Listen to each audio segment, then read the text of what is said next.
नमस्कार, राष्ट्रपोस्ट से मैं पवन केसवानी। जून 2024 की 2 तारीखें 7 और 10 जून छत्तीसगढ़ की राजनीति से आगे देश भर में चर्चा का कारण बनी रही। पहली तारीख 7 जून जब कथित रूप से 3 मुस्लिम युवकों की छत्तीसगढ़ में मॉब लिंचिंग से हत्या होती है। दूसरी तारीख 10 जून, इस तारीख को बलौदाबाजार जिले के एसपी और कलेक्टर कार्यालय में आगजनी होती है। इन दोनों ही तारीखों पर हुई घटना पर हम काफी चर्चा कर चुके हैं, लेकिन कुछ जो बड़े चौंकाने वाले अपडेट सामने आए हैं उसे हमें गहराई से समझना होगा। पहली घटना जो 7 जून को हुई, महासमुंद से आरंग जाते हुए 7 जून को रात तक करीबन 2 से 3 बजे रॉन्ग साइड चलती हुई एक ट्रक में सवार 3 मुस्लिम युवक अज्ञात और संदेहास्पद कारणों से मर जाते हैं। इनकी मौत पर सियासत गरमाती है। एक वर्ग कहता है कि ये मॉब लिंचिंग है, तो दूसरा कहता है कि ये घटना साफ तौर पर आत्महत्या है। यूपी के सहारनपुर के रहने वाले ये तीनों युवक साफ तौर पर मवेशी तस्करी में संलिप्त थे। इतना तो पुलिस भी मान रही है। जैसा कि एफआईआर की कॉपी मेरे हाथ में है, जिसे आप अपनी स्क्रीन पर भी देख सकते हैं, जिसमें साफ तौर पर लिखा है, मृतक चांद मियां अपने साथी सद्दाम खान एवं गुड्डू के साथ ट्रक में एक साथ सवार होकर उक्त ट्रक में मवेशी भरकर कुल 3 लोग महासमुंद से आरंग रोड तरफ रॉन्ग साइड वाले रास्ते की तरफ जा रहे थे। यानी एफआईआर में दर्ज कराई गई शिकायत में भी यह मान लिया गया था कि मवेशी तस्करी हो रही थी। इसी एफआईआर के आखिरी लाइन में लिखा हुआ है कि अज्ञात आरोपियों के विरुद्ध धारा 304, 307 और 34 का मामला मुकदमा दर्ज किया गया। यानी गैर इरादतन हत्या वाली एक धारा लगाई गई है और दूसरी धारा लगाई गई है जान से मारने की कोशिश की धारा। अब इन धाराओं के बाद छत्तीसगढ़ के पुराने कद्दावर मंत्री जो हाल में ही रायपुर से सांसद निर्वाचित हुए हैं, बृजमोहन अग्रवाल के एक बयान ने इस पूरे ही मामले को एक अलग ही दिशा दे दी है। आप कैसे उसको मॉब लिंचिंग कहेंगे? अरे कोई गड्ढे में कूद गए और कूद कर उनकी मृत्यु हो गई, उसको मॉब लिंचिंग कैसे कहेंगे? और मैं तो ये कहना चाहूंगा कि इसको मॉब लिंचिंग का रूप ना दिया जाए। जो लोग खुद गड्ढे में कूदकर मरे हैं, तो या तो वो आत्महत्या है या उनकी गलती है। बृजमोहन अग्रवाल बेहद सुलझे हुए अनुभवी राजनेता हैं।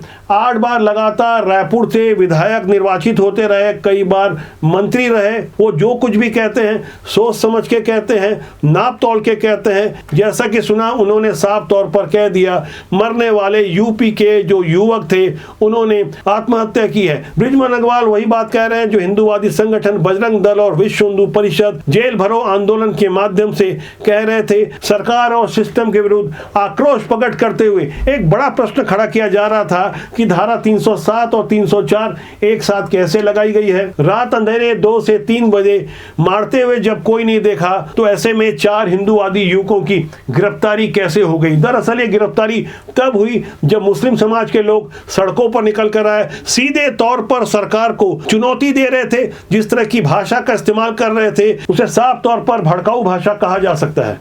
जब हमारी कौम पे बात आती है तो सारे फिरके और सारी जमात एक सब पे नजर आती है। सद्दाम मरा था, वो मुसलमान है।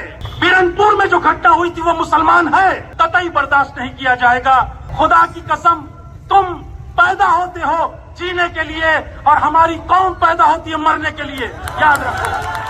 न्यूटन के तीसरे नियम के अनुसार क्रिया की प्रतिक्रिया तो होनी थी। वीएचपी और बजरंग दल की ओर से भी जिस तरह का प्रतिकार किया गया, जिस तरह से हिंदूवादी युवकों की गिरफ्तारी के विरोध में जो बेहद प्रभावशाली प्रदर्शन किया गया, सिटी कोतवाली के बाहर बैठकर गिरफ्तार युवकों की रिहाई के साथ हनुमान चालीसा का पाठ किया जाने लगा।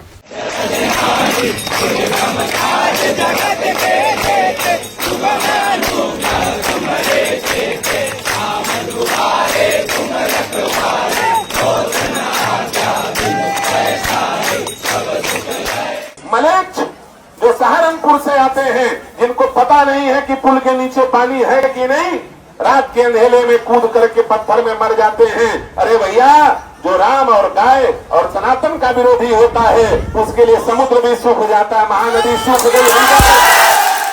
देर रात तक चले इस प्रदर्शन के बाद छत्तीसगढ़ शासन के उप मुख्यमंत्री अरुण साव वहां पहुंचे, लोगों को मनाया, समझाया बुझाया। उसके बाद किसी तरह धरना प्रदर्शन शांत हुआ। यूपी सहारनपुर के उन तीनों मरने वाले मवेशी तस्करों की मौत को मॉब लिंचिंग बताने वाले एक वर्ग के साथ कांग्रेस खड़ी नजर आई। कांग्रेस के प्रवक्ता धनंजय सिंह की ओर से साफ तौर पर यह कहा गया कि इस मामले में भाजपा के लोग संलिप्त हैं, इसलिए इस पर कोई कार्रवाई नहीं हो रही है। हालांकि सरकार की ओर से कार्रवाई तो की जा रही थी, लेकिन खुलकर यह नहीं बताया जा रहा था कि इस घटना में कौन शामिल है। बृजमोहन अग्रवाल चूंकि अब सरकार का हिस्सा नहीं है, मंत्री नहीं है, केंद्र का प्रतिनिधित्व कर रहे हैं, जिम्मेदार सांसद हैं, अब सांसद के नाते उन्होंने जो बातें कही है उनके एक एक शब्द पर गौर करना चाहिए, गहराई से समझना चाहिए कि आखिर छत्तीसगढ़ में भारतीय जनता पार्टी की राजनीति किस दिशा पे जा रही है। वैसे छत्तीसगढ़ की बदली हुई राजनीति में 10 जून की तारीख का भी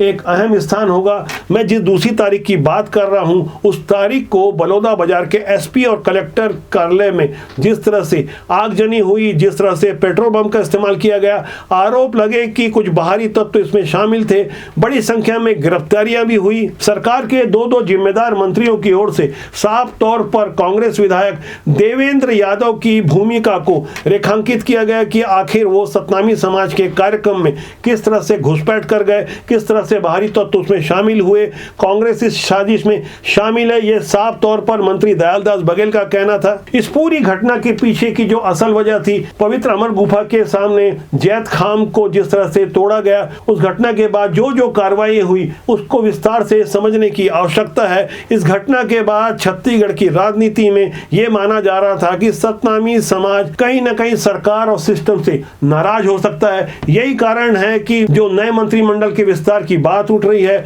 उसमें सतनामी समाज से एक और मंत्री बनाए जाने की संभावना बहुत प्रबल हो चुकी है। ऐसी ही प्रबल संभावना के बीच गुरु खुशवंत साहब का नाम सामने आता है। पहली बार आरंग से भाजपा के विधायक चुने गए हैं, सतनामी समाज के गुरु हैं। पिछली सरकार यानी भूपेश बघेल की सरकार में दो सतनामी समाज के मंत्री थे, एक डॉक्टर शिव कुमार डहरिया, दूसरा गुरु रुद्र कुमार। लेकिन मौजूदा विष्णुदेव सरकार में इस वक्त दयालदास बघेल ही सतनामी समाज का प्रतिनिधित्व कर रहे हैं। जबकि भूपेश बघेल के पहले 15 साल के फ्लैशबैक में अगर मैं जाऊं तो डॉक्टर रमन सिंह के पहले कार्यकाल में सतनामी समाज के एक ही मंत्री थे, दूसरे कार्यकाल में भी एक ही मंत्री थे, तीसरे कार्यकाल में दयालदास बघेल और पुन्नूलाल महिले सतनामी समाज के 2 मंत्री थे। यानी एक तरह से 10 साल से यह परंपरा बन गई थी कि छत्तीसगढ़ में सतनामी समाज के 2 मंत्री होते हैं। मौजूदा समय में चूंकि एक ही मंत्री है, अब जबकि 2 मंत्रियों का पद रिक्त है, बलौदा बाजार की एक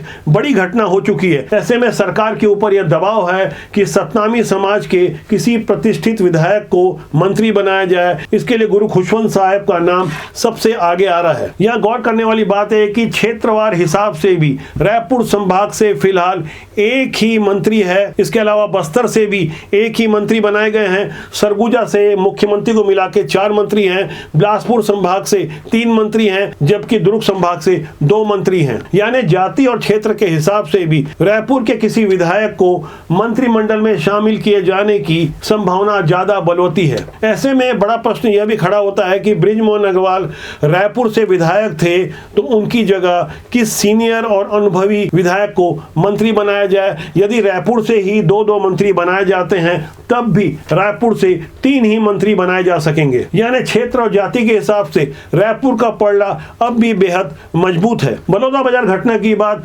सरकार की ओर से लगातार कोशिश की जा रही थी कि सतनामी समाज के प्रमुख और प्रतिष्ठित लोगों के साथ लगातार बैठक और संवाद कर स्थिति को नियंत्रित किया जाए। साथ ही समझाने की कोशिश की जा रही थी कि अमन शांति और भाईचारे को मानने वाले सतनामी समाज का कुछ लोग किस तरह से गलत इस्तेमाल करने की कोशिश कर रहे हैं। भड़काऊ बयानबाजी के अलावा सोशल मीडिया में जिस तरह का वातावरण बनाने की कोशिश की जा रही थी, जिस तरह से समझाने की कोशिश की जा रही थी कि सतनामी समाज को सरकार और सिस्टम से अलग करते हुए भारतीय जनता पार्टी के विरुद्ध भड़काकर अपना स्वार्थ सिद्ध किया जा सके, ऐसी गलत मंशा को एक्सपोज किया जा सके। लेकिन इतना सब होने के बाद बड़ा प्रश्न यह खड़ा होता है कि इस पूरी घटना के पीछे जो मास्टरमाइंड है उसकी गिरफ्तारी कब होगी। जिस तरह से करीब 150 लोगों की गिरफ्तारी हुई है, करीब 200 से ज्यादा लोगों की तलाश चल रही है, दर्जनों मोबाइल नंबर जो बंद है, जिस तरह से हाईटेक टेक्नोलॉजी का इस्तेमाल करते हुए एक के बाद एक आरोपी गिरफ्तार हो रहे हैं, लेकिन देवेंद्र यादव का नाम 9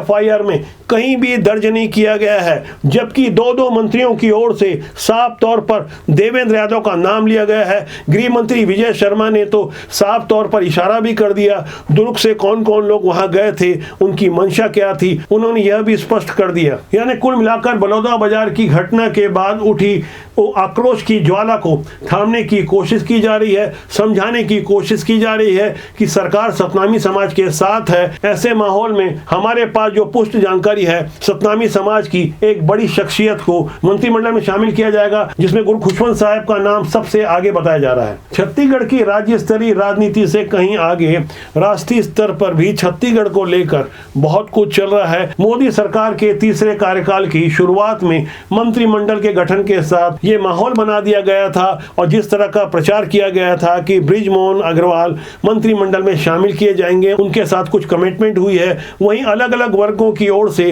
अलग अलग बातें रखी जा रही थी। नेताओं के समर्थक सोशल मीडिया के दौर में अपने सांसद नेता को मंत्री के रूप में बता रहे थे। ऐसे ही कई और नाम रहे, इनमें से एक नाम संतोष पांडे का आता है। एक स्वाभाविक नाम इसलिए है क्योंकि उन्होंने छत्तीसगढ़ के कद्दावर पूर्व मुख्यमंत्री भूपेश बघेल को राजनांदगांव से चुनाव हराया था। इससे पहले 1999 में डॉक्टर रमन सिंह ने राजनांदगांव से मोतीलाल वोरा, जो कि मध्य प्रदेश के पूर्व मुख्यमंत्री थे, उन्हें हराया था। तो पहली बार जीते जाने के बावजूद उन्हें अटल बिहारी वाजपेयी सरकार में राज्य मंत्री का दर्जा मिला था। जबकि संतोष पांडे जो संघ की पृष्ठभूमि से आते हैं, दूसरी बार राजनांदगांव से चुनकर आए। बेहद विषम हालातों में उन्होंने जिस तरह से भूपेश बघेल को हराया, तब ऐसा माना जा रहा था कि मोदी मंत्रिमंडल में उनका स्थान पक्का है। हालांकि ऐसा हुआ नहीं। तोखन साहू जो बिलासपुर से पहली बार चुनकर आए, साहू समाज का प्रतिनिधित्व करते हैं, लोरमी से पुराने विधायक रह चुके हैं, उन्हें मंत्री बनाया गया, राज्य मंत्री का दर्जा उन्हें मिला। तोखन साहू एक ऐसा नाम था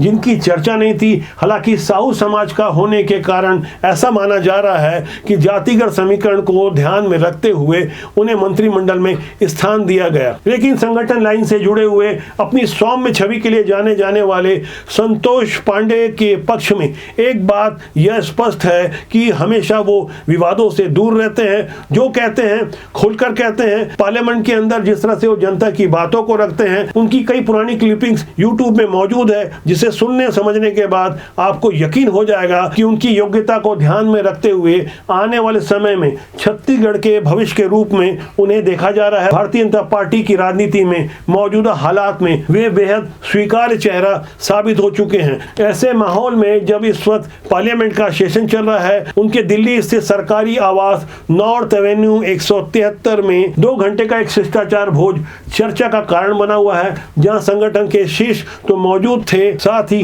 कई सांसद भी आए हुए थे, जिनकी तस्वीरें खुद संतोष पांडे जो सांसद राजनांदगांव के, उन्होंने सोशल मीडिया में पोस्ट की है, जिसमें आप देख सकते हैं मुख्यमंत्री विष्णुदेव साय के अलावा संगठन मंत्री पवन साय, प्रदेश अध्यक्ष किरण सिंह देव तो पहुंचे थे। साथ ही दिल्ली से शीर्ष नेता BL संतोष, शिव प्रकाश और अजय जामवाल की भी प्रमुख मौजूदगी थी। वैसे संगठन के प्रमुख लोगों के साथ शिष्टाचार भोज कोई नई बात नहीं है, लेकिन राजनीति का चश्मा अलग अलग एंगल से बातों को समझाने की कोशिश करता है, बॉडी लैंग्वेज को पढ़ने की कोशिश करता है। लोगों को यह समझाने की कोशिश की जाती है कि ऐसी शिष्टाचार बैठकों से क्या संदेश निकल कर आता है। वस्तुतः राजनीति बुरी नहीं होती, उसमें काम करने लोग अच्छे या बुरे होते हैं। तो आज के अंक के लिए इतना ही। मेरा आपसे आग्रह है, आप चैनल को देखें, लाइक करें, शेयर करें, सब्सक्राइब करें, जिससे आपका और हमारा साथ ज्यादा मजबूती से लंबे समय तक बना रहे। नमस्कार।